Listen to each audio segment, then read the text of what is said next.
సర్వ మానవాళికి రక్షకుడు, మనకు కొండంత అండగా నిలిచేవాడు, మనసులో తలచిన వెంటనే గుండెల నిండా ధైర్యాన్ని నింపగలిగే మహాయోధుడు, అభయహస్తంతో ఎల్లవేళలా మనల్ని కాపాడే ఆ పవనపుత్రుడే ఇప్పుడు మనసారా స్తుతించుకుంటూ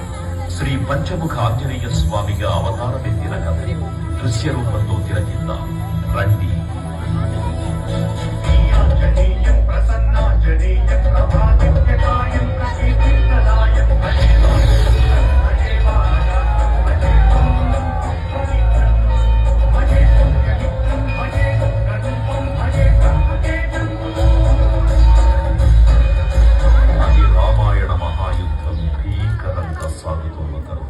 శ్రీరామచంద్రుని సారథ్యం వానర సైన్యంతో విజృంభిస్తూ లక్ష్మణ స్వామి తనతో పోరాటం